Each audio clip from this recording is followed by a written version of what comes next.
Yumminess overload. Mga sim kayo rito. Mapapapikit kayo sa video na to. Saglit lang po. Sinigang na baboy sa miso. Opo, pwede hong gawin yon.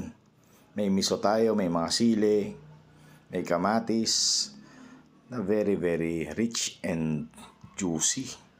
Ito na po, umpisa na natin. Di na kailangan ng bawang. Naglagay lang tayo ng mga konting mantika lang. Mga 17 patak ng luha, parang ganun. Ayan po. Share po natin. Sangkotsahin natin. Masarap yan. Nasisilyado yung lasa. Yung juiciness sa loob. Ayan. May kasama tayong buto-buto ng ribs na tinanggalan ko sa liempo. Ayan na po. Pag nasangkotsa nyo, gisa nyo na yung luya, saka yung kamatis at sibuyas. Ayan.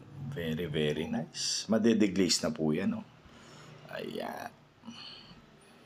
Ito yung mga sinaunang pagluluto. Nagsasangkot siya bago magisa. Napaka-effective naman po talaga. Yung mga namana natin sa sininuno natin. Depende na lang ho dun sa mga magko-comment na naman ng hindi maganda.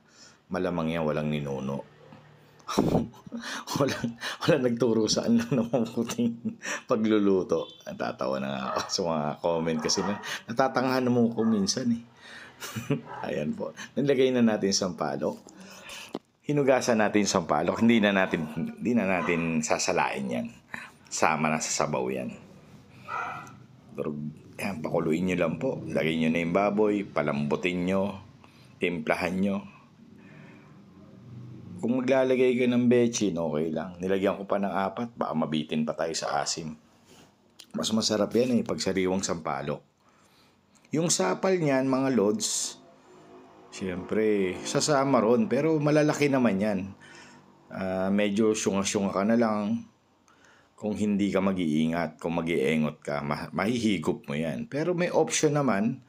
Sabi ko nga sa inyo, kanya-kanyang paraan yan. Pag pinangat po kasi, yung pangat, usapang pangat, nandun ho yung sampalok pwede naman. Pag tinatamad kayo, pwede rin gawin yan.